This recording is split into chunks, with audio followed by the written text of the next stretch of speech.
Hello, everyone. Good evening. I hope you're all okay. I know it's really cold and a bit horrible right now, but I hope you're all doing okay. Thank you for coming. Thank you for being here. And thank you to the University of Lincoln for having me. You can see my pictures and my certificate in the background. So I'm a proud alumni. So I'm really happy to be here tonight and to be having this conversation. Obviously, this is going to be a mental health based talk, and I really want to start off by just talking to you about what this talk is actually going to be about. You can see at the bottom there'll be a trigger warning there. The topic shouldn't be too heavy, but you can see there's a private chat in the corner. So if you wanted to ask any questions, I think I might answer all the questions at the end just to keep it like in flow. But yeah, let me talk to you a little bit about what we're going to be talking about tonight. So the University of Lincoln approached me last year about working together and opening up this conversation about mental health, and it was something that I really wanted to do.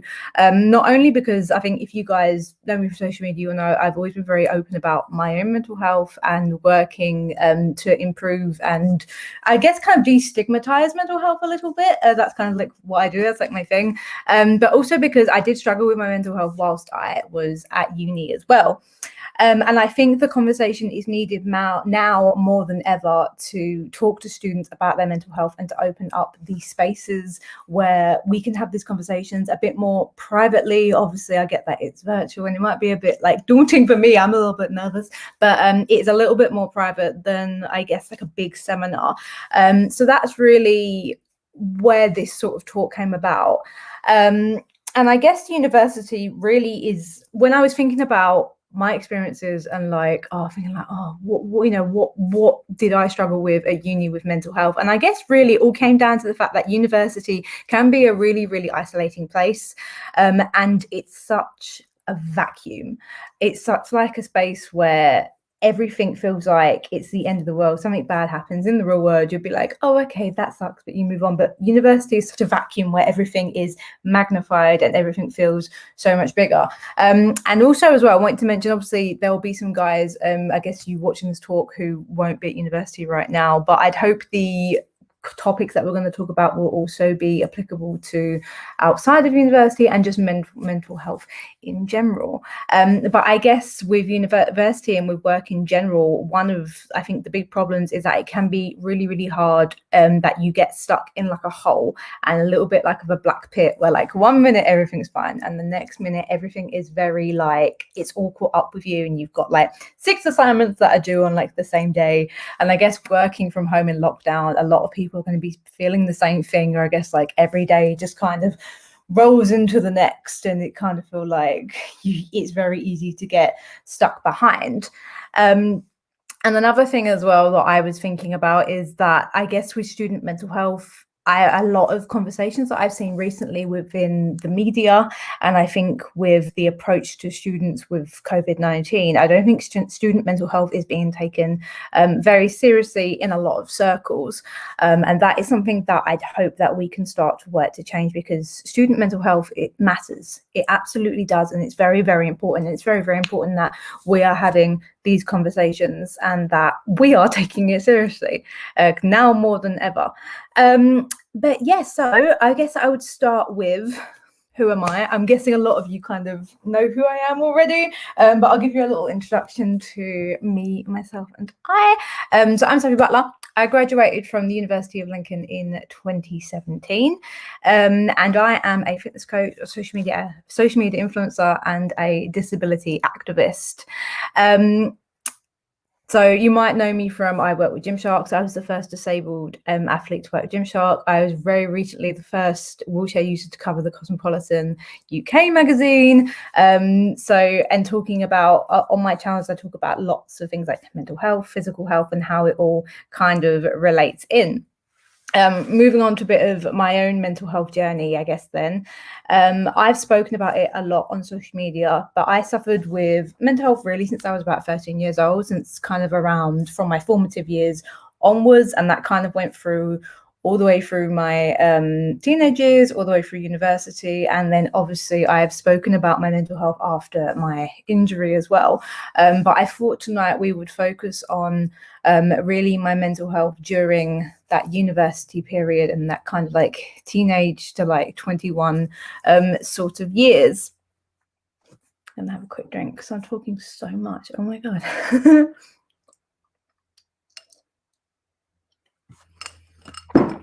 So, first things first, I think when I first got to uni and in first year, I think the big thing that really struck me that I didn't think it would is how daunting the whole entire experience was. And when I first got to uni, I was very, very different to what I am now. I wasn't that confident. I wasn't as outgoing and sassy. I think a lot of people know me from being very sassy on social media. I was absolutely nothing like that. That's only been in like very recent years. When I first went to uni, when I first got there, I remember a really embarrassing story of when my dad dropped me off. I cried because I was like, I can't do this. I can't be away from, my family, my dad, my brother.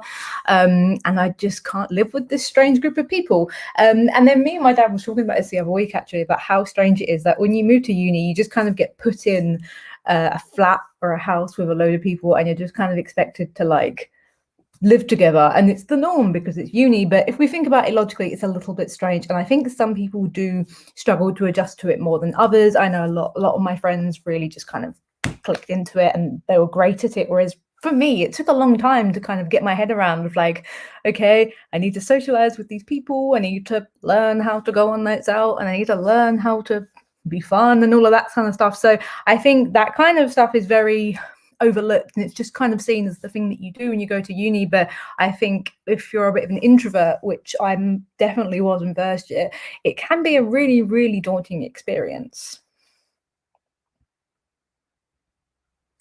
And then I guess I was very, very lucky enough to end up making some really good friends in the second year of semester. But I feel like going back to that thing of university, it can be such like a vacuum and such like a hole. And I feel like once you've fallen into a hole at university or at work or in any kind of situation, so if you fall into a hole, a problem, if you don't get yourself out of that problem, if you don't ask for help, you can just then fall deeper and deeper into that hole, and you're put off solving it and you'll just go, oh, it's fine. And then before you know it, you are like 6 feet, 8 feet deep under, and you are so deep in this problem and it feels even more impossible to solve. And that can be such a very, very isolating experience at uni. And if you don't create them solid circles and them solid groups, I know uni can be very, very isolating. And that is something that I struggled with within the first semester, but I know some people as well who have suffered with that throughout their entire 3 or 4 years at uni. And I think because people have this perception of uni being, it's fun, you go out, you drink, all of that sort of stuff, which it is if you're lucky enough to have that experience. But I know it was also a massive test on your social capabilities, and it can, as I say, it can be very, very isolating. And this is kind of when people are always really surprised when I tell them this, but I had to resit, I think, 2 exams in my first year. And like me now as a perfectionist, I'm really kind of like embarrassed to talk about, which is really weird because I'm normally really so open with everything. But I had to resit 2 exams in my first year just because I did fall into that hole of like, oh, it's fine. And then it got to 2 days before the exams and I was like, it's not fine. It's not okay. And so it's definitely something that I've been in. And I remember talking to people at my reset and they had kind of fallen into the same hole of being like, well, I went so long without asking for help because I felt so isolated. But then by the time I realized that I needed help, it was just way too late. So yes, resets I know is a massive, massive stress on a lot of people at uni, and it was something that I massively struggled with. I remember doing the resets and all that was going through my head was thinking, God, what if I can't graduate with my friends? What if I'm gonna like miss out on the experience? I'm gonna get held back. I mean, luckily I wasn't, but it is definitely such a daunting prospect, and you have so much pressure on you to go to uni, have fun and succeed. And when you feel like you're not living up to that standard, which is something that I definitely felt. I'd always been very academic, but then when I got to uni, I just kind of felt like I wasn't living up to that standard that I'd always had done. It just felt a little bit like, oh, I've got to rebrand myself.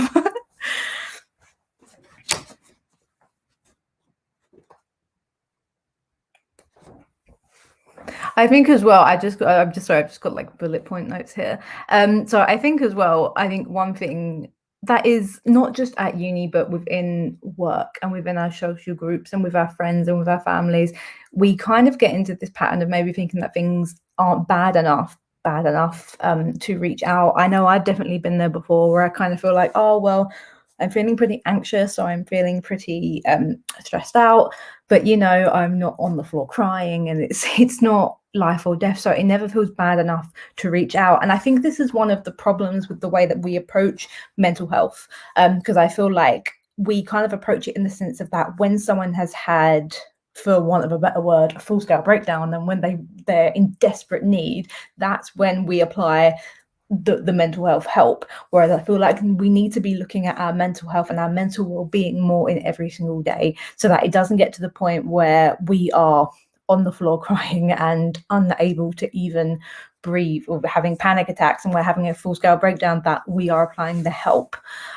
So I know at uni this would have massively helped me if I had just somewhat had someone, or even if there was just kind of more of an attitude of checking in with our mental health and checking in with our friends and our well-being every day. I think that's something that kind of gets lost, and it does get lost in the work environment as well, which is something that I've definitely experienced. Is I think because you are just go all the time, especially with my job, my career, everything is so busy, because it goes at 100 miles per hour. It's very, very hard to just take a step back, check in with your colleagues, check in with yourself, and just say, how do I actually feel right now? How do I feel? I know I've started to do that in the morning. I do journal in the morning. It's very, very pretentious, but I just gratitude journal in the morning, and I think about how am I actually feeling right now, and what intentions do I have for the day, and am I taking anything with me that I have taken from the next day? Is there anything that is troubling me, anything that is weighing on my mind? And it only takes 5 minutes in the morning, but I think it is such a small and great little tool of really looking inside yourself and looking in your mind. And I think if I had been doing that sort of stuff while I was at uni, it could have been so helpful for me.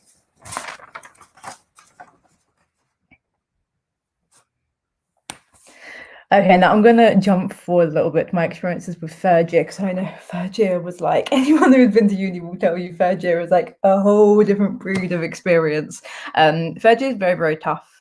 I mean, all of uni is tough, but third year is particularly hard. It's third year for a reason. It's your final year for most people. And I just kind of felt from the get-go that it was just 100 miles per hour, and it was really, really tough. And obviously you're still dealing with any social issues, any friend problems, any family problems. You're dealing with all of that, working part-time, dealing with all of that alongside university. And there was definitely sometimes at uni where I felt like I was the only one who was struggling. I would look to my friends, because I mean, I'm very lucky to have very, very clever friends and very hardworking friends as well. And I would sometimes look at them and just think, why am I struggling with this? They seem to be fine. And it just kind of felt like sometimes where I just felt, God, you shouldn't be struggling with this, but you are. And it used to really, really weigh me down. Until I remember this one night I was in the library, and Lincoln 24-hour library. So I think I was in there very, very late, and I ended up bumping into another friend, and I was just like, what are you doing here? I thought you finished this report like days ago. And she was just like, no, and then just ended up, confessing to me, I'm really struggling. I've been struggling for weeks.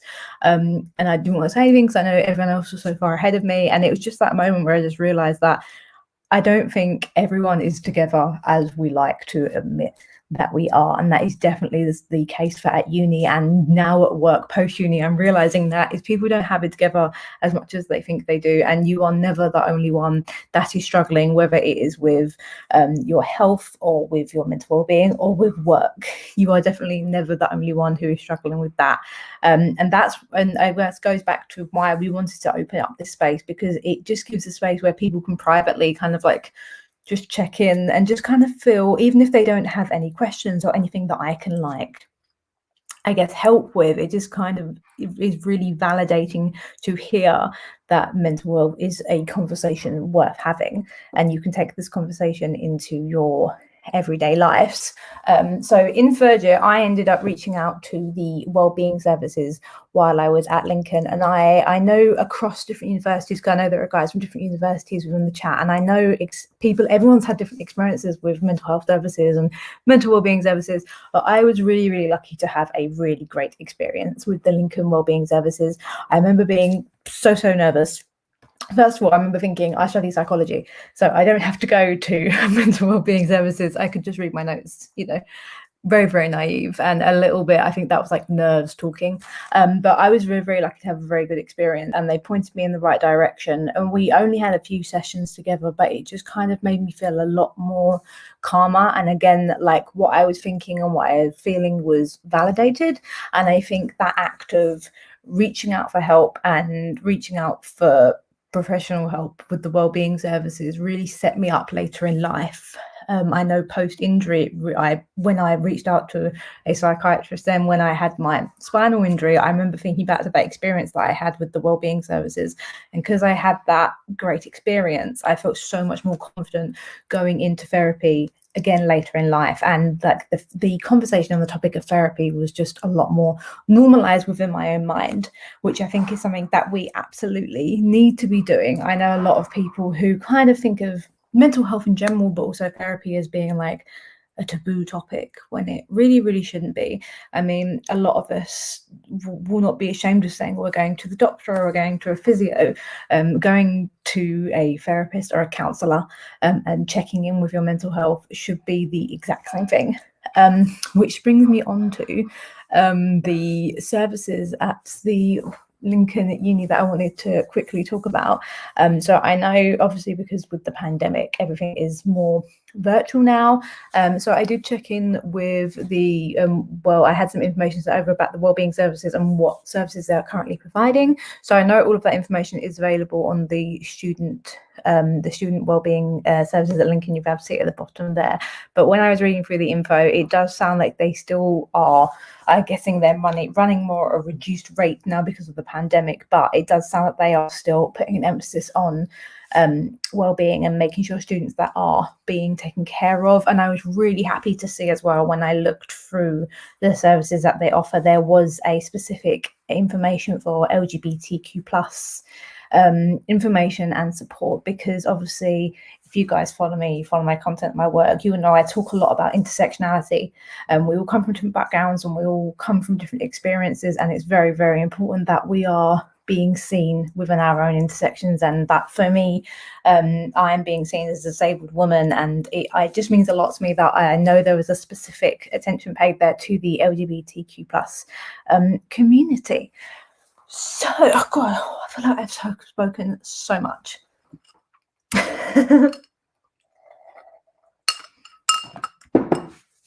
I think what we was going to do, I think Clara from the psychology department was going to hop back in, and I think we was going to run through any questions that you guys had. Here she is coming in. Hello. Thank you so much, Sophie. It was so nice to hear about all your experiences and everything like that. So we have had a couple of questions come in. We have one specifically. It starts off with I love you so much, which is so lovely to hear.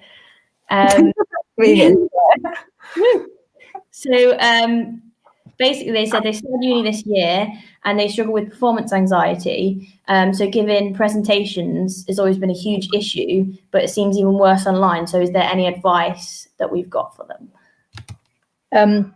This is absolutely something that I struggled with at uni. I remember I actually, I know I spoke about when I first moved to uni that I felt really quite isolated, and I did struggle to make friends at first. And obviously it's going to be different now in the pandemic, but I actually made my best friends and the friends that I still had and that I had throughout uni through this project work. And I just remember that being like a very great experience. And I remember going into it thinking like, I can't do this. Like, I'm so nervous. I'm so anxious to do this group work and to just like, it was like a presentation that we had to do.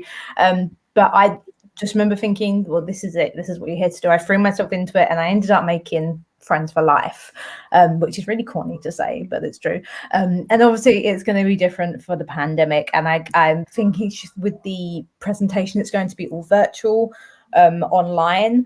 What I like to do is, because I have to do a lot of filming and stuff for my work and what I do, and I have a bit more leeway because I can get my content edited most of the time, and kind of cut out the bad bits. But if I ever have to do anything live, what I like to do is just like practice a little bit, but not script it too much. So obviously, where you're doing, I'm guessing it's a presentation. Did you say it was a presentation? Yes, yeah. Yes, so it might be worth it, maybe just practicing in the mirror a little bit if it's like a solo presentation, practicing in the mirror. If you are feeling bold enough, you could practice on FaceTime with a family member or with a friend. And obviously, I'm not entirely sure on what the context of what your work actually is, but I know, like for me, like with this talk tonight, I didn't want to script it like completely like word for word because I didn't want to get too hung up on making sure everything was perfect. I would just really pay attention to the key topics and the key points that you want to make. Obviously this is without me knowing context of like what your work actually is, but I would just really make sure that you know your stuff and your topics and present it in a way that's natural for you. If you're not a natural entertainer or a talker, or you're quite introverted, just keep it very natural, to the point. It doesn't have to be like a Beyonce performance. Just get your key points across. That's it. I completely agree. I know that, like, obviously having to do presentations at uni and everything is so daunting, but it does give you the skills like that you need if you're going to go for a job interview or whatever as well. Like I know it helped me massively when I was applying for jobs after university as well. Like just having been in that situation before where, you know, the pressure is on, but knowing that you've been able to do it before and you have come through and you've done it is so comforting to know, isn't it? And like, if you've rehearsed it as well, it's like asking questions in a job interview, isn't it? Like when you know your points and you've gone over it, then you know it's in there somewhere and it will come back to you. It will come back to you. That's a good point as well, of like, you know, like now you say when you're going into job interviews and stuff, you can look back to them experiences and think at the time they were like bloody nerve-wracking and you were so anxious. I did my first live TV appearance last week, and I mean I wasn't that nervous, like, which is really weird to say because you assume that you would be, but I mean from doing all these things, from doing presentations at uni and from doing other experiences, you learn from it, and the first time's always going to be the most nerve-wracking no matter what it is. Exactly, yeah. So I was going to ask you as well, have you got any advice for, because obviously I know for you going to university, and it was for me as well, it was the first time I've moved away from home. So I was wondering if you got any advice for people who are going to university that moved away from home. It's really, really hard. I mean, now when I think about it, I mean, my dad's in the kitchen, so I don't want to offend him, but like I could probably move away now and it wouldn't be that big of a deal. But when you're moving to uni, it really, really is. And I think people really underestimate how hard it is and how upsetting, you know, it can be. So I think for everyone, I think the relationships they have with home and the relationships they have with their family is going to be different for absolutely every single person. But I know for me, things that really helped was like having like regular check-ins. So I mean, knowing that I could randomly just pick up the phone or FaceTime or things like that, but also having maybe like a scheduled kind of like weekly thing, which I think is really now great in the pandemic to do. Even like with, obviously I'm living at home with my friends, we're all locked down across the country, but we have like weekly times where we check in with each other, and it might just be like a 10-minute FaceTime. It might not be anything special, but it's kind of like that time in the week where you can look forward to, and you know that you are checking in with that person. I think that really helps. Yeah, I think we've seen that a lot, haven't we, with lockdown and the pandemic and everything recently. It's just, it makes such a difference keeping in contact with people that are in your support network that you can't see, or you don't see very often. I think it is quite similar when you move away to university. If you're not close to your friends and your family, you can't just nip around for tea or whatever, or just for a catch up, that you do make sure that you are keeping in touch, because it's so easy to just not, and to, you know, just not text back or get distracted. Or so if you've got that set time in where you think, right, we're going to have a FaceTime, we're going to catch up, and then afterwards you just feel so much better for it. It's great. Like, and sorry, I didn't want to interrupt you. But I know, like for me, like now in the pandemic, like I am a rubbish texter. Like all my friends will tell you, like I hardly reply, and that's really, really bad when it's the only form of communication you can make. But you have to kind of like look at the situation and be like, okay, but I can't go see them, so I have to make that little bit more of effort. Or I know for me, like if I know that I'm just not going to find the time, or I haven't got the attention span to reply to text, I make sure that I'm checking with a phone call or a quick FaceTime or something like that, just to be like, look, I know I'm not great at replying, I'm sorry, that's me. But making some other kind of effort, well, even if it's just like sending a meme or something, like that can be something so small that is such like a heartwarming kind of like interaction daily. Oh yeah, definitely. I think it makes such a difference as well. Just I know it's made such a difference to me just to see a message come through that's just like, are you okay? Like just to know that someone's checking in on you, and it's just so lovely when you think as well, like, oh, I've not spoken to that person in a while and they're thinking of me. It's just so nice. I think one of my housemates that I live with now, she has regular things with her friends where they'll like play D&D or whatever, and I know we had that massive like almost the pandemic of quizzes as well when lockdown first started, but I like it's so true, isn't it? Like just having that time where you can't go to the pub and see your friends, or you can't just go around and see them, but it just makes such a difference to see them on through the screen even. Yeah, and doing like fun stuff through the screen as well. I think people have this idea of FaceTime just being very like boring, like you're just sitting there talking, but it doesn't have to be. You don't have to do that every time. Like I know me and my friends do virtual drinks, so we make cocktails on FaceTime together. I mean, a couple of me and my more extravagant friends have done like fashion shows, really exposing my secret hobbies now, but doing like fashion shows on FaceTime and things like that. And yeah, I know for it, some of my friends will like watch stuff on FaceTime as well, so I have like a laptop set up with like a new series and FaceTime, and it's very Black Mirror-y. It's a very Black Mirror form of communication. But you know, it's just the way things are right now, and I think doing things like that and having that very interactive interaction, if that makes sense, is just so necessary. Oh yeah, definitely. I think Sean's going to post some questions to come up along the bottom as well, so that we can. How do you personally deal with it and challenge others? Yeah, so this is a very, I guess, leveled question, because there's so many different ways that you could approach this question. I mean, if we're talking specifically with mental health, which is what this talk is about, so I guess I'll approach it from that angle. It has been like very, very hard, as I remember first sort of starting to have thoughts about mental health and awareness, I guess, of mental health was at 13. And even then, even though I'm only 24 now, so it's only just over 10 years, but even then it felt like something that was kind of like you didn't talk about, and you definitely didn't, really reach out for help or anything like that. So it's definitely something that I have kind of maybe tried to bring it up to people before, and it's not got the greatest reaction, which is kind of, I guess, if anyone's ever done that before, how it pushes you back into yourself, and you kind of think, well, I just won't ask for help anymore then. And I definitely have in some spaces faced some kind of stigma, and I guess online as well, because obviously I share a lot of my experiences online and I talk about a lot of my experiences, and the majority of that has been for the better, and it has helped, I guess, so many other people, and it's helped me as well to be so open about it. But then there has been times where I have really, it's been kind of, I guess, used against me, which I guess is just kind of more of like an online person thing, is that people like to kind of use whatever they can because they have some kind of problem with you when they like to like kind of use it against you. But I guess that's more where I've experienced it more in recent years. But I guess the main thing for me really is knowing who I can and can't reach out to. So like I have friends around me now who I'm very comfortable talking about mental health with, and they're very comfortable talking about it to me. So I guess that really is a massive thing, is knowing that you're in a circle that holds the same values that you do. Yeah, definitely. I think I agree. And I think it's something that,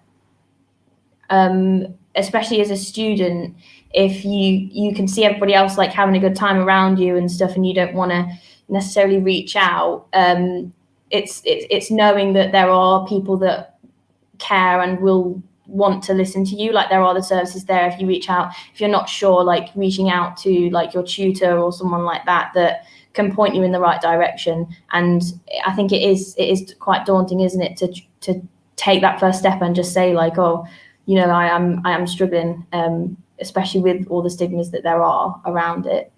Yeah, and I think by the time you've taken that first step and reached out, it's not like, it's not a new thing. It's something that you've probably sat on for a very long time, and you've probably, I know so many other people are the same, but I do this thing where I'm kind of like, but like, oh no, I'm nervous to do that, so I'll put it off and put it off until like I can with like it could be the most minuscule of tasks, but I'm like, that makes me anxious, so I'm gonna put it off and put it off. And I think a lot of people do that with reaching out for mental well-being help, and then by the time it gets to reaching out, it's weighing so heavy on them. And you know that whatever you feel and how you're feeling is completely valid, but once you've spoken about it, you'll probably realize that this wasn't as hard as I thought it was initially. Definitely. Do we have another? Ooh. Did the gym improve your mental health? Yes, massively. So I've kind of had a very, like I guess a roller coaster experience with the gym, because I mean, if you guys don't know, but I actually had my injury. I became paralyzed from an accident in the gym. But if we're talking about, you know, way before that, I actually got into the gym while I was at uni, because I was kind of stuck in this hole of like finishing assignments late and going out and eating junk food. Like me and or is it King Kebab outside Super Bowl, we were like best mates. So I kind of got to this point where I was like, I've got to do something. And I'd suffered with body image issues for most of my life, and I kind of got to the point where I was like, I need to do something for me. And that's really where the gym kind of like, I guess, was thrown into my life, because I remember going with a couple of friends and they kind of showed me around and I went with them. And then the first few times I did it, I was like, well, this is horrible, but it's great. So at the time I hated it, but after I had this like satisfaction or that feeling of just thinking like that was for me and I did that, and I just felt just so great after. It took me a really long time to build up a good relationship with it, especially I remember at the gym at Lincoln, it used to be full of lads, and I think that is a thing with gyms in general, especially as a woman going in. And I know some guys were the same as well. You go into the gym and it's full of like big beefy lads, and it's kind of like, oh, maybe I don't belong here. But I guess I really did, because I found my place in it, and it really did help with my mental health, because it really helped with my routine and my structure. So I got to a point where I would go to the gym early in the morning, get it done out of the way, go to lectures, go to the library, and I had like this perfect structure. And I was just, I remember thinking one day, like, where the hell did this structure come from? And it all came from that relationship with the gym. Yeah, definitely. I think as well, like when you get into like fitness and stuff, there's so much to learn as well, and just knowing as well, you can spend your time learning about something that interests you and how you can push yourself, and learning about nutrition and everything like that. It's just becomes something that's so much more than just, oh, I'm just doing it to feel better. It becomes like a big part of your life a lot of the time, and even if you are just going to get those endorphins, like it makes such a huge difference. And what you were talking about, structure as well, like I started going to the gym in my second year of uni, and I know it helped massively, because I think as a student, especially if your timetable isn't necessarily the same every week, or you want, because obviously there's a lot of independent learning, you might struggle to find a bit of structure. So by putting something in your diary, as it were, that you do every day, that you fit things around, that helps massively, I think, in terms of, I always say it's like gives you a bit of a purpose. Like that's how I really see it. And it gives your day a bit of a purpose. Like, you know, I know I'm going to be going to the gym at this time, and I know I've got to get this done. So how else am I going to kind of structure my time? And I think it does definitely all stem from like having that structure and putting that in place. And I think that massively helps me for my mental health as well. Definitely. I think now more than ever as well. Like I know one thing I've really struggled with, throughout the lockdown, throughout the pandemic, but particularly within the last few weeks, is like routine and structure. Like I will hand on heart be completely honest and say that I have found myself some nights this year, that this year in the last 2 weeks, going to bed at like 2 a.m. and waking up at 11 a.m. and thinking, what the hell's going on? Like I haven't been like this since I was like 18. Like right now, I think structure and routine is so important if you can maintain it, and also not beating yourself up if you kind of have a day like me where you wake up at 11 a.m. and you're like, where the hell have I been? But I think in general, keeping a routine in lockdown is so great, and it's so hard when we keep coming in lockdown and out of lockdown. It makes it harder, but as you say, that routine and that purpose, I just think is so important to your mental well-being and how you feel about yourself. Oh, it's huge. Yeah, it's huge. And I think we've been kind of all thrown into that as well, haven't we? Where you think, oh, it's going to, you're like when you're a student and everyone's kind of living that. Now we're all literally in that where you're like working from home, and there's a lot of stuff that you have to be the master of your own time. So keeping a structure is huge, I think. Yeah, definitely. Absolutely. I just seen this other question come up, so I'm just going to read it. How would you deal with having friends, housemates not taking into consideration the lockdown, and how to improve your mental health during this time whilst feeling trapped indoors? I mean, we kind of just, touched on that when we're talking about the routine and the structure.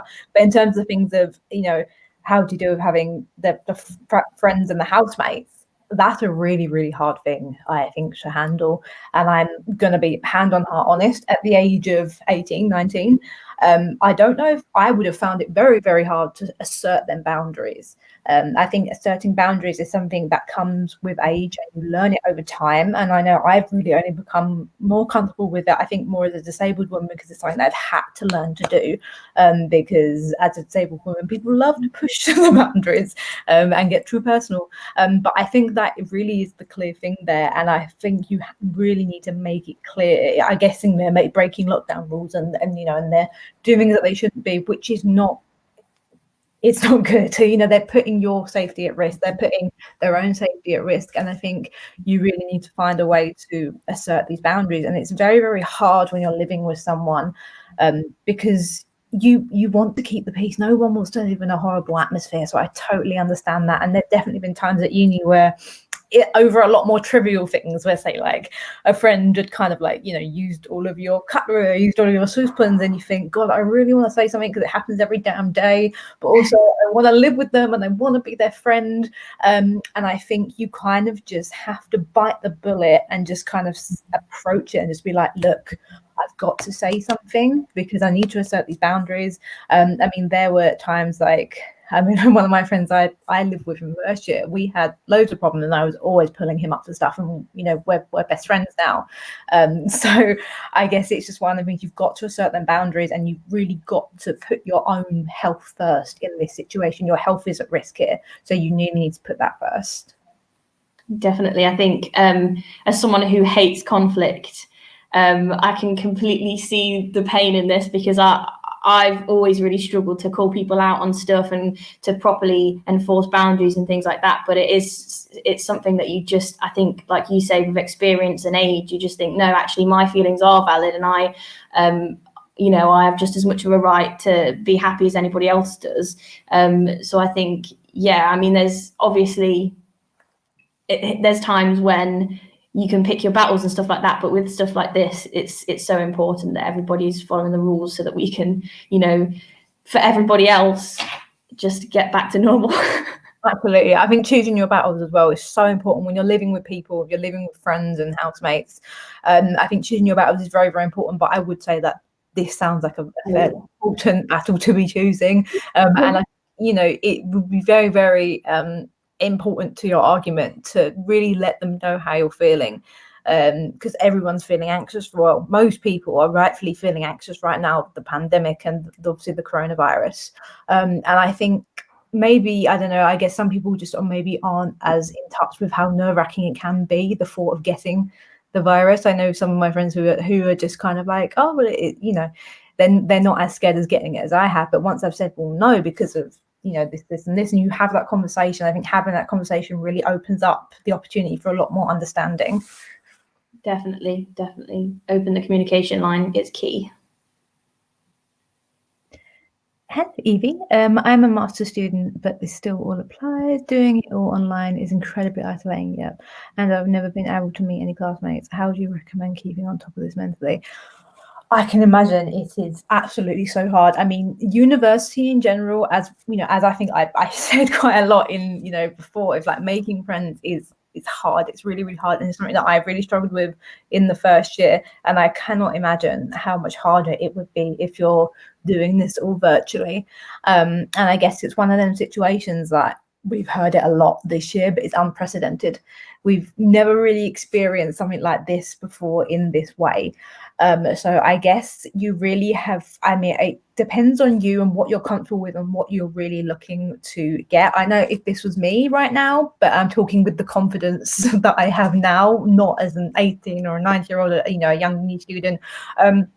I would maybe be reaching out to people who are on the class, and just not even necessarily about the work, but you can just be checking in with them and just be like, hey, just checking in. I always find that's a very good way of approaching a situation, because if you're like, how are you? It's like you're demanding like a response. And I know I can sometimes find that a bit intimidating, but if you, just be like, hey, notice we're in the same class, or, we're in the same seminar, or whatever it is. So I'm just checking in. I know things are hard right now, or whatever, and then you can just kind of spark little conversations with things like that.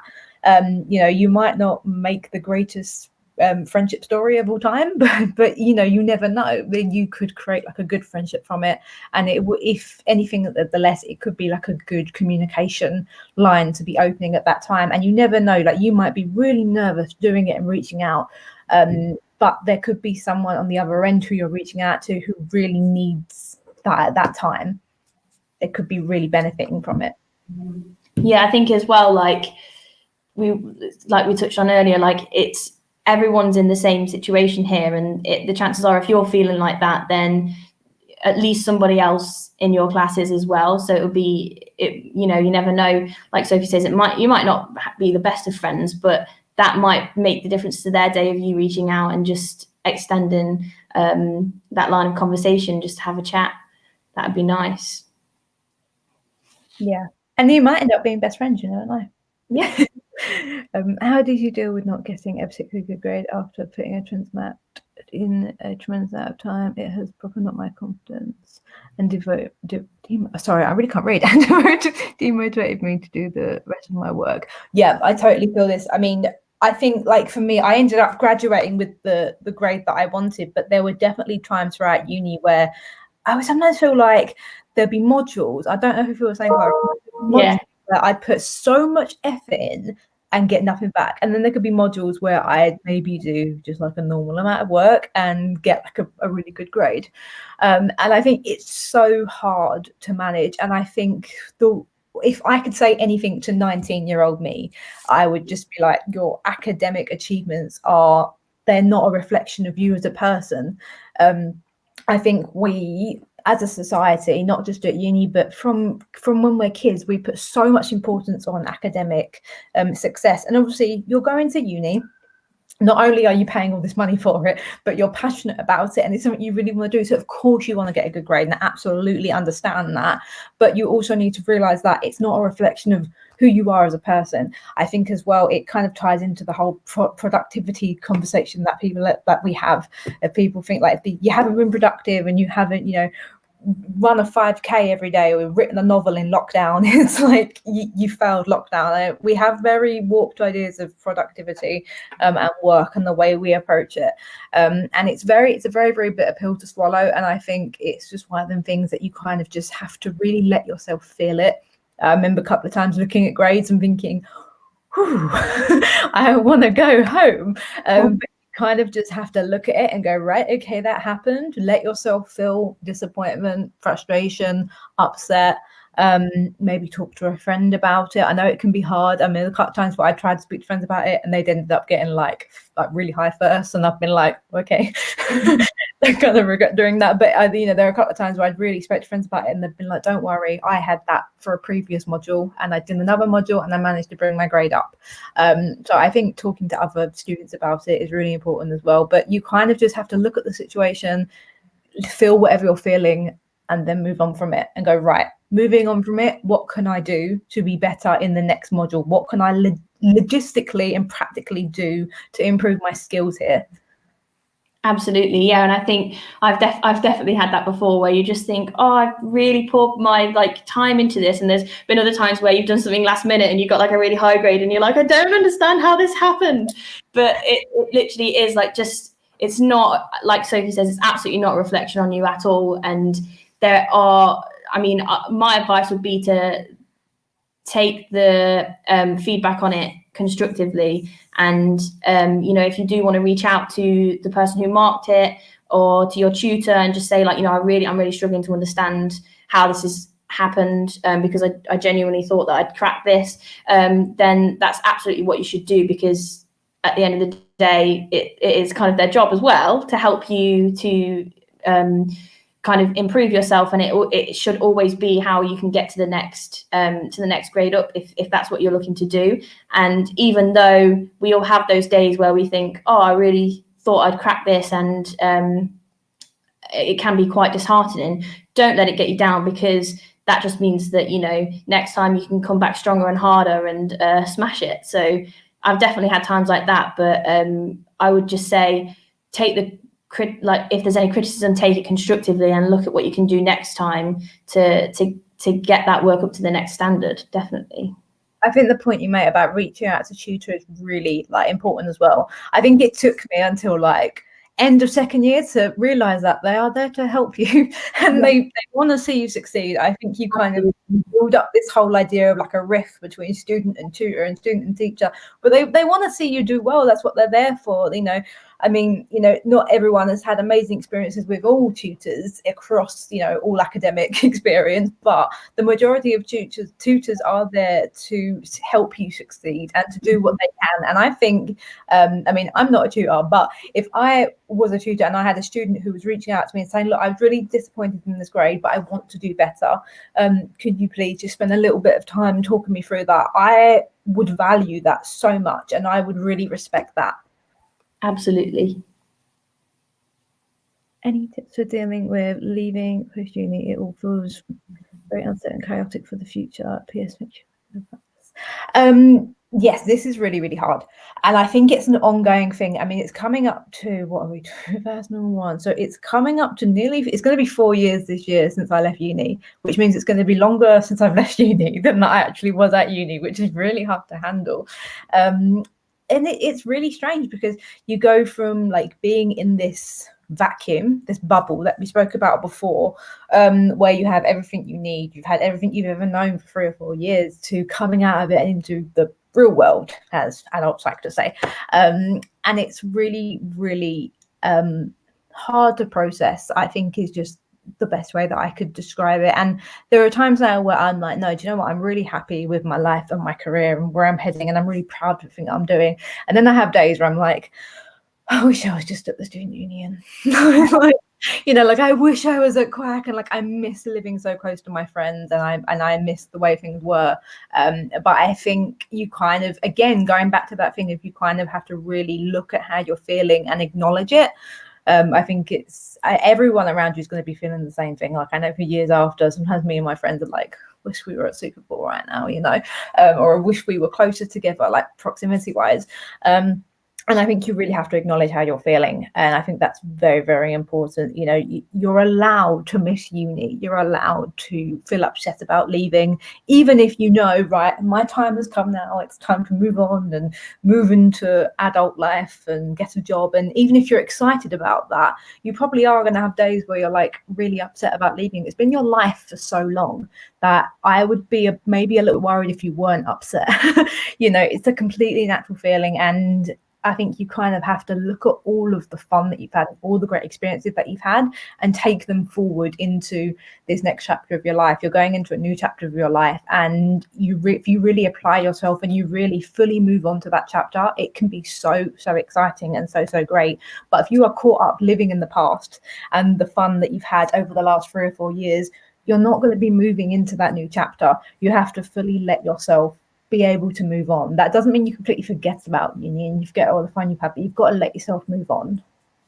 Yeah, I remember thinking when I was graduating, I was like, my whole life up until this has been building up until this point. So you always kind of knew what was going to be happening. You move on to the next year and the next year, and then it's okay, now I'm going to university, and it was always kind of planned out for you. And then all of a sudden it's okay, now what? That's it. That's all I had planned. It's when the Mayan calendar ends. It's now what? We had that bit in Finding Nemo where the fishes are in the bags and in the ocean. Now what? That was literally me. I was like, where do we go here that because you spent your whole academic life being taught, like, you know, get good grades at school, get good grades at college, go on to uni, graduate, get a job. And then when you realize that life doesn't always happen like that and you leave uni, you're just sitting there like, well, this wasn't in the manual. Yeah. And the emotions that I'm feeling about moving on aren't in the manual either. So what do I do with them? Exactly. It's completely natural to feel like that. And I think it's something we all go through and we all come out the other side. So just keep plowing forward. Nobody really knows what they're doing anyway, even after uni. We're all winging it, honestly. That's a big secret I'll let you onto, is that we're all winging it. I think as well, keeping in contact with the friends that you had at uni is really important. I think when you leave uni, you'll really realize who you're going to be friends with, like, for life. But I think maintaining them friendships and maintaining them relationships is so important. Definitely. Hi, Soph. Do you have any advice on how to set boundaries to stop explaining yourself, in the sense of people always asking personal questions about disability? How it happens it is exhausting. Oh my God. Especially, and not even just because obviously I know where I'm on social media and I'm kind of a bit more prone to the lions when it comes to personal questions. I know it's not even just me. I know it is just ordinary, everyday disabled people. I remember when I used to work in a supermarket, and I could not go a shift without people asking me, why are you in a wheelchair? What happened? Are you okay? And, you know, just like, I'm literally just trying to do my job. I want to approve your alcohol and move on with my day. And it's really, really hard to process. I remember, like, when I was first starting to have all these encounters with people, just thinking, like, is this what disabled people have been experiencing like forever? Because I was so unaware about how unboundaried non-disabled people can be. And I think the most important thing is affirming to yourself that you deserve to set boundaries. I know there are times where I've kind of not even snapped at people, but, you know, that's me gaslighting myself. But that's kind of where I put people in their place and I've set my boundaries and then felt bad afterwards, because I'm like, well, you're always taught, be polite. People don't mean harm. Just because they don't mean harm doesn't mean they aren't causing harm. Their impact is always more important than their intention. So you have to always remember that, and remember that whatever you're thinking and feeling is totally valid, and whatever boundaries you want to set are totally valid. It's a very messy journey of learning how to assert them boundaries, but I think the first step is definitely always knowing that whatever boundaries you want to set are totally valid. And it's gonna be hard asserting them, but you definitely deserve and need to assert them in order to be able just to sustain, like, your mental well-being and your energy. Because if not, if you're always opening yourself up to these personal questions, because I used to be like that. I used to be very much like, well, they don't mean harm, so I'll just tell them my whole life story that they want to know. And then I started to think, like, well, they wouldn't ask any of the other people that are in this room right now for their medical history, for the most personal thing that's ever happened to them. So why am I getting asked, and why do I feel like I have to tell them when I really don't? And and I feel like as a disabled person, you're always taught that you kind of have to be educating people all the time. And as someone who does educate, like, throughout their platform and their career, there's a time and place to educate. So you can educate people if you want to, but first and foremost, you are a human who needs to protect their mental well-being, and that is done by setting boundaries. Huge. It's exhausting, honestly.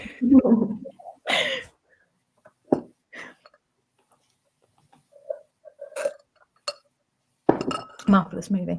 What advice would you give to students at uni now, especially with Corona and everything else that comes with being a student?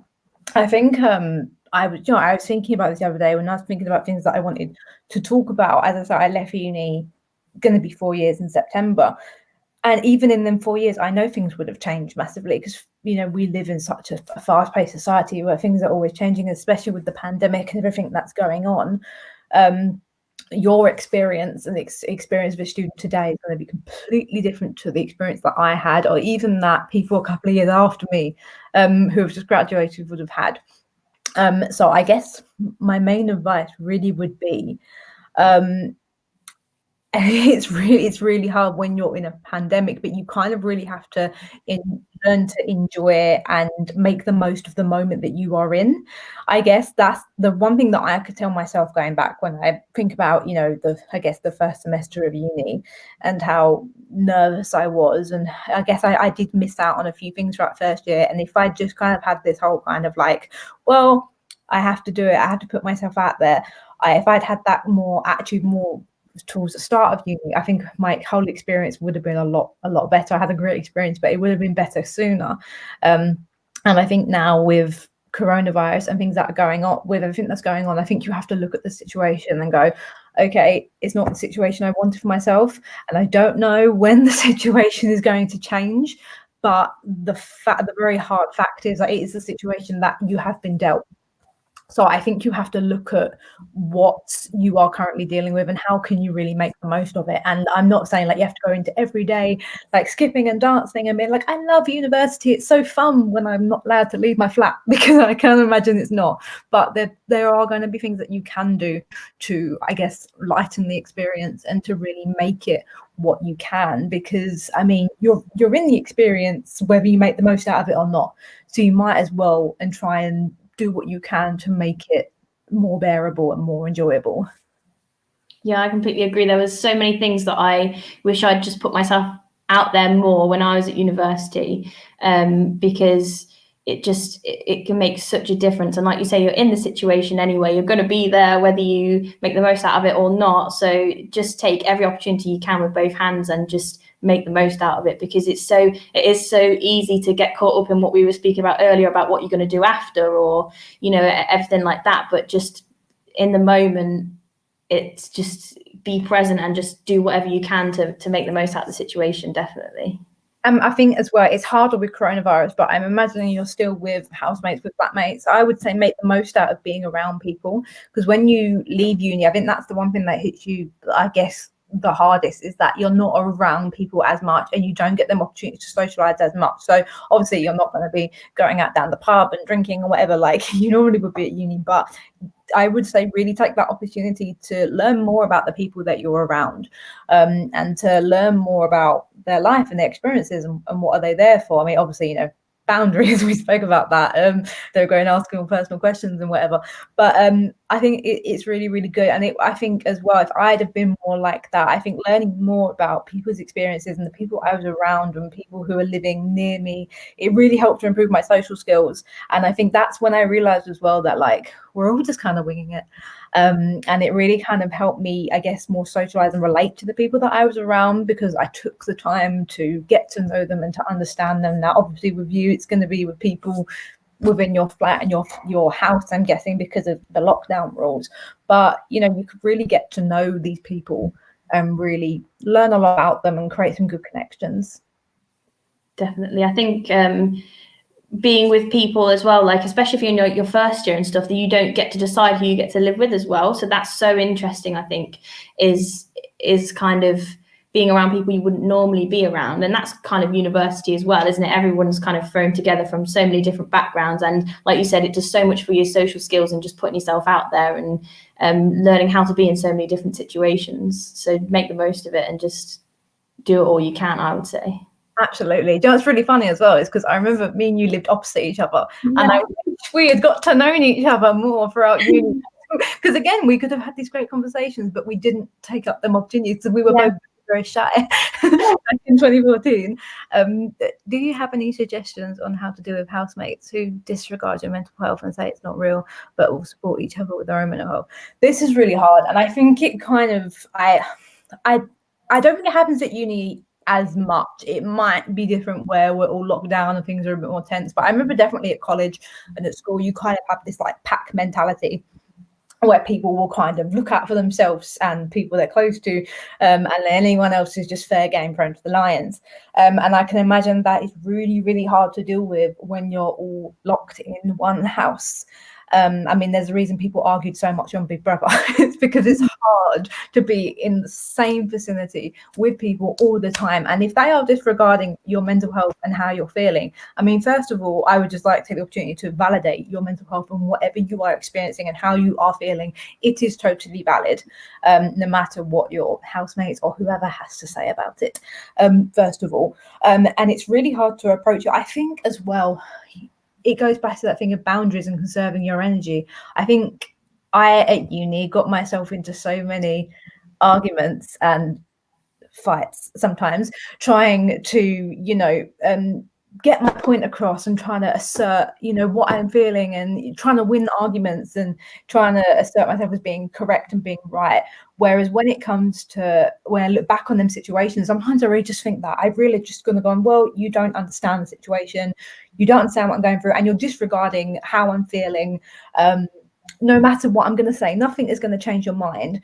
So I just need to focus on conserving my energy instead. Now, it's hard because I don't know your exact situation and what exactly is going on, but I think there has to come a point where you have to realize, well, me trying to prove myself and me trying to make them see what I'm thinking, feeling isn't going to work, because half the time some people just don't care. They just don't care to, because they're too wrapped up in whatever they're doing. And you kind of have to look at the situation and go, right, I've done what I could have done, but now I need to conserve my energy. And that, I guess, that would mean doing whatever you have to do to survive the lockdown while living with these people. And I guess that would mean having other sources that you can reach out to. I guess it would be virtually or via the telephone. So I don't know whether you're at Lincoln or if you're at another uni, but the virtual and the telephone wellbeing services would be a good option there. But I would say creating another link outside of the household that you can have this conversation with.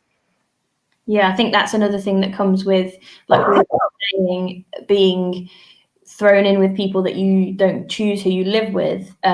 You can obviously be with people that are really different, really, really different to you, and sometimes conflicting. There's conflict that comes there as well, or you just are really, really different.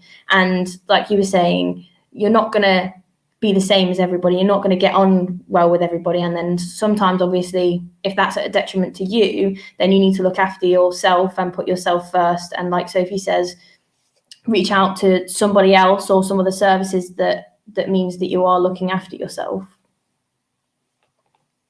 Absolutely. Hey, so we're going into version in September.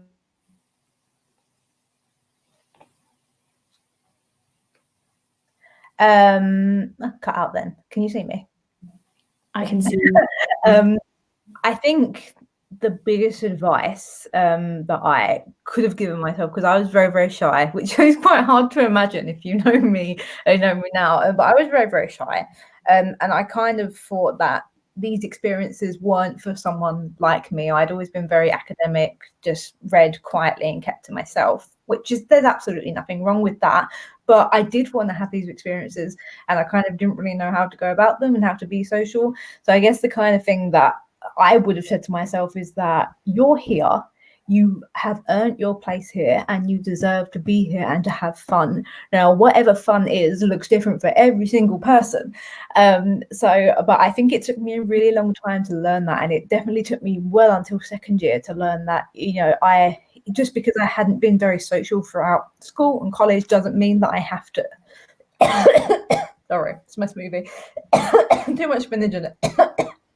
It doesn't mean that I then have to be that person at uni. There are so many opportunities, and you all know, Clara, that there are so many opportunities to learn more about yourself. And I guess throughout my time at uni, what I really learned was that you don't really become yourself. You more create yourself. And who do you want to be? You have this opportunity to be whoever you want to be and live so authentically in a way that you haven't been able to do before. And I think I had just wished that I had learned a little bit sooner and said to myself that you deserve to do that just as much as anyone else. Yeah, I completely agree. I think as well, like at university, there really is something for everyone. So like you were saying, Sophie, whether it's creating yourself or if you know who you are and you know what interests you, look for it, because there are people that you will get on with, and there are people that you will make some amazing memories with, and there's clubs, there's so much stuff going on that you can get involved with. And I wish I'd done so much more when I first went, and that is always the advice that I give to somebody who's thinking about coming to university is get involved in as much as you can, because you will meet some amazing people and you will make some great memories if you put yourself out there. Definitely. Yeah, I think putting yourself out there is that's literally just a tagline for uni. Put yourself out there, even if it's just like in your lectures, like talking to people. Like my best friend, my best friend Dan, like we are friends because I remember we had to get into groups in a psychology project, and I remember sitting at the front of this uni lecture, and I was sitting there completely on my own, absolutely terrified. As soon as I heard the word groups, I was like, here. I shouldn't be here. And then I just remember thinking, oh, what am I gonna do? And then I just felt this little tap on the shoulder, and it was him. And I think he saw how nervous I was. He knew I lived in the flat below him, and he just very kindly reached out and said, do you want to join our group? Because he could see I was sitting on my own. If he hadn't have done that, I probably wouldn't have joined his friendship group. We wouldn't have made friends. My life would be completely different. So I guess it would be, on the two side of things, is reach out to people. If it's like be kind to people, as Harry Styles says, treat people with kindness, and invite them into your groups. And you never know, someone's always got something to offer, and uni is such a good opportunity, not only to, I guess, if you are more shy like I was, to really show that side of yourself and to really unleash yourself more, but to also to bring more out in people. If you're already a confident person, you can really help to make people's day and change people's experiences, I think, more than what people even realize. Yeah, definitely. Really, really enhance your experience just to get to know people and put yourself out there. Definitely. I think first, even if you don't become best friends, like you've been nice, you've been a decent human being, and that's it. Yeah, you'll have a good group project. If that's just it, then that's it. You don't have to be like the Romeo and Juliet of your uni, but like, at least you've done it. You've put yourself out there. Even if it's someone that you just see at Quack every now and again, you're like, hey. Yeah. I mean, them friendships are the best kind of friendships. I think we've got one more question. Mm-hmm. What platform has being cosmopolitan given you moving forward? Has this opened any doors for you? So it's really weird, because it's only just happened. It's the 25th of January, and I have no sense of time right now. But yeah, it's been really strange, because I knew this was happening since October. I think that's when I kind of confirmed the project, and I think it really has. I think more than anything, I think the being the first wheelchair user to cover Cosmopolitan magazine was such a monumental moment for other disabled women, and I think that really has been a moment where lots of different people, but lots of different brands and companies have looked to what is happening and seen Cosmopolitan do this, and then be like, we need to step up. Because we've had lots of talks about representation and intersectionality throughout the last couple of years, but I think this has really been a moment for a lot of brands where they've looked at this and been like, okay, we're not doing enough. And I've had a lot of conversations with brands and been like, so what are you doing? What are you going to do? And it's really great to be able to have them conversations and kind of put brands on the spot a little bit, and then, because sometimes you kind of need to put people on the spot to put them into action, but yeah, it's been a really, really good experience. And I have a few things that I'm working on, which I have to be really careful what I'm saying, because like there's so many things that I'm not allowed to say until they happen, but yeah, it's been a really, really good experience, and I don't think my face is going anywhere anytime soon, so look forward to that. We love it. Yeah. Love for it. So yeah, I think that's all the questions. I just want to say thank you so much for coming and doing this for us. We've loved having you here, and I think we've discussed some really, really important stuff, which people really need to hear during lockdown. And obviously, I think mental health is being spoken about a lot more at university, but I think there's obviously still a lot more that needs to be done, because there's still loads of stigmas, and people don't tend to reach out until it's almost, they're really, really struggling. And I think there needs to be more conversation about a bit more preventative, or just when you know that you're starting to struggle, recognizing that and recognizing that it is okay, and learning those coping mechanisms and reaching out a lot earlier so that you can get on top of it, so you don't start to slip behind, and just knowing that, you know, having that conversation a lot earlier will really help you. I don't know if you've got any other final thoughts before we close down. Yeah, absolutely. I mean, it's just been so great. So I talk about mental health a lot within like my job and my role and what I do, but it's really nice to be able to take that space further and create that space further where people can, you know, ask questions, or even if you don't have a question to ask, even if you're just sitting there and feeling like just hearing this conversation is validating to what you have been feeling or what you're currently feeling. That is so important. And I know moving forward, I know we wanted to, you know, in terms of working with the uni, there were so much things we wanted to do, and it's really hard because of coronavirus and obviously with the pandemic and everything like that. But I know it has been great to work with you guys and to work with the uni, and obviously, you know, I had a really great experience with Lincoln, and I think as well to be able to use my role and my platform to be able to have these conversations with the uni, but also bring in. Oh, we lost her. For having these conversations, and I think I really appreciate it, because I know I do. Thank you so much, Sophie. We're really looking forward to working with you going forward, definitely. So thanks everybody for coming. And please do follow Sophie if you don't already on Instagram, along the bottom there, if you can see. And have a good evening. Yes, have a good evening. Take care of yourselves.